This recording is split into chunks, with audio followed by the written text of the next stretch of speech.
Encore moi, Vapo, pour une revue sur un Clearomizer que j'ai reçu, enfin que j'ai volontairement commandé parce que ce Clearomizer m'interrogeait, m'intriguait, m'interpellait, on va dire. Et je voulais en savoir plus sur lui. Et la bête, c'est ce truc. J'appelle ça un truc parce que bah, ça aurait pu être sympa parce que effectivement le tank en forme de bulbe est en Pyrex. Tout est enclipsé dessus. Le drip tip, cherchez pas à mettre un drip tip 510 parce que ça ne marchera pas. Je pense que c'est un 901 ou un truc comme ça. C'est vraiment pas. Voilà. Et je vais m'approcher. Hop, si on enlève, on a quand même une résistance qui s'enlève. Ici, la partie blanche que vous voyez, c'est de la céramique. Et oui, c'est de la céramique. On a un trou d'air, donc d'aspiration au milieu, je ne sais pas si vous pouvez voir proprement, mais voilà, on le voit un petit peu. On a la résistance qui est dedans. Le montage est fait de même façon que sur les résistances d'Ivod ou de ProTank ou bien d'autres que je passe encore. Donc ça veut dire qu'on peut éventuellement modifier la résistance et je vous le conseille fortement si jamais vous achetez ce Clearomizer. Et j'ai voulu le tester bien évidemment puisque j'en ai reçu deux en tout et pour tout. Et comment dire, c'est de la crotte. N'achetez pas cette grosse crotte. Pourquoi? Bah parce que ça fuit de partout. Voilà. Là il est rempli. Il est rempli juste au niveau de façon à ce que la céramique prenne, s'engorge de liquide si vous voulez.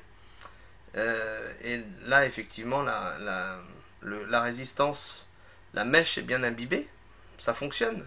D'ailleurs je vais vous faire voir si vous voulez. Ça me fait peur.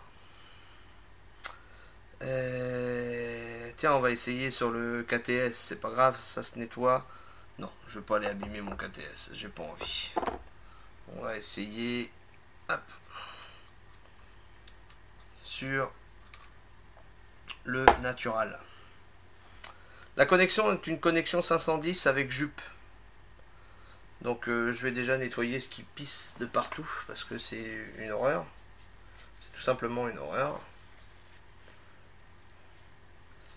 Donc il y a beaucoup plus de défauts que d'avantages sur ce bidule, ce truc, ce machin, ce chouette. Alors vous allez voir, la vapeur se crée à l'intérieur. Voilà. Donc on voit bien le liquide se propager à l'intérieur.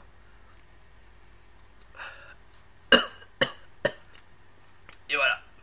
Dès qu'on veut vaper, c'est une catastrophe.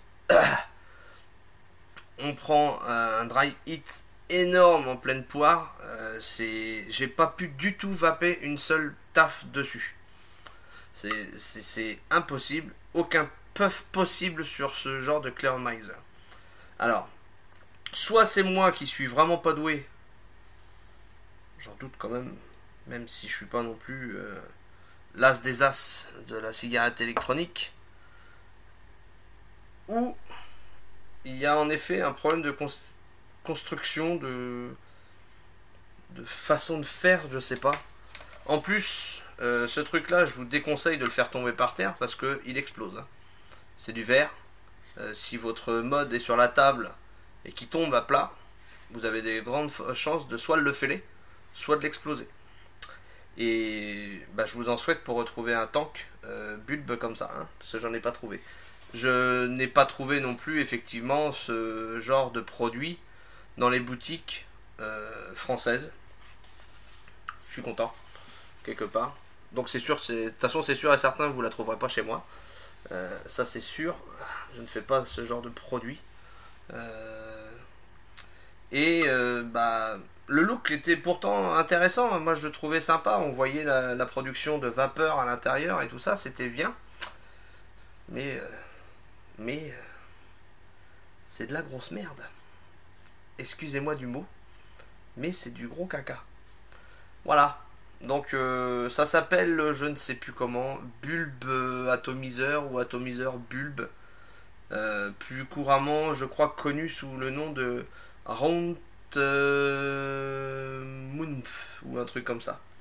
Bref, ça c'est poubelle. Voilà. À plus tard. Ciao.